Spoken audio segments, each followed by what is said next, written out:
हाय सांग मैंने जय जगन्नाथ। तो सांग मैंने आज झीर टिफिन बॉक्स रे मुझे लच्छा पराठा को आलू भजा। तो सांग मैंने देखंतु मुझे केमी लच्छा पराठा प्रस्तुति करुच्ची। तापे मैदा 100 ग्राम, गोटे चामच तेल, अल्प टिके लुण पकईकी ताकू भल भाव में गोटे डो प्रस्तुत कर नहीं जाइए। तो ये चलतु आलू भजार प्रोसेस करवा।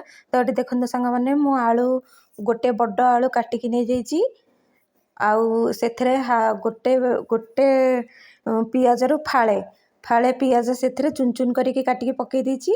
आ रसुण दिकला पकई देछि। आ लुण हलदी एकालगे पकई देछि। तो सांग मैंने ये देखंतु मु कड़ाई रे 2 चामच तेल गरम करके नहीं जाउछि। तापर तेल गरम होला परे सेथरे आमे सोरिष हाफ चामच रु कम पकईकी ताकू भल भाव में फुटवा को छाड़देवा। तो सांग मैंने देखंतु मोर सोरिष फुटीगला। एबे आलू को तक पकईदेवा से। तो सांग मैंने आलू रे लुण हलदी सब पड़ जाइए। तो किसी पकईया से आवश्यक ना। तो ये देखंतु मुझे आलू को पकई देकी ताकू भल भाव में एपट सेपट करके लुण हलदी मिसवा जाए ताकू भल भाव में आम टिके भाजीदेवा। तो सांग मैंने देखंतु मोर भल भाव में लुण हलदी मिसीगला।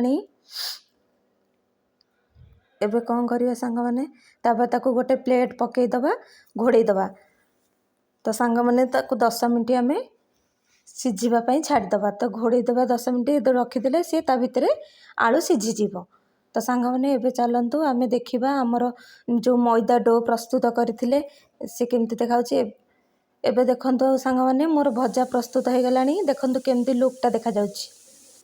तो सांग मैंने ये देखंतु मु मैदा डो रु 2टा गुला प्रस्तुत कर नहीं जाइए। ताकू आम लच्छा पराठा भाया गुला करवा। तो सांग मैंने देखंतु एठी मु बेली देइछि रुटी भाया। एबे ताकू लच्छा पराठार सेप दउछि।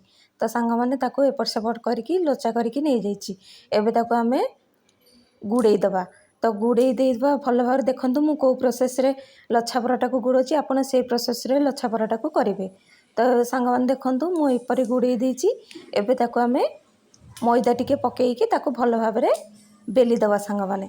तो सांग मैंने देखंतु मु भल ताकू वर्तमान बेली देछि। बेली देला परे से किपरि देखा जाउछि।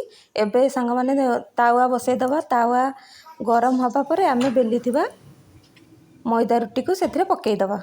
तो सांग मैंने देखंतु मु एबे सेथरे पकई देछि रुटी को।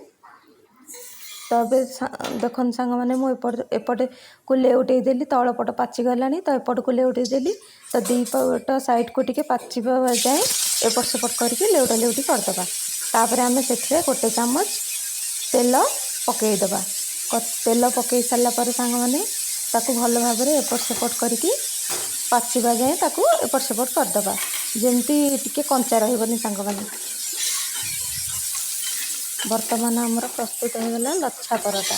एबे सांग मैंने देखंतु मोर लच्छा पराठा आ आलू भजा पूरा रेडी हो जाइए। एबे मो झीर टिफिन बॉक्स रे पैकिंग कर दोची लच्छा पराठा आउ आलू भजा।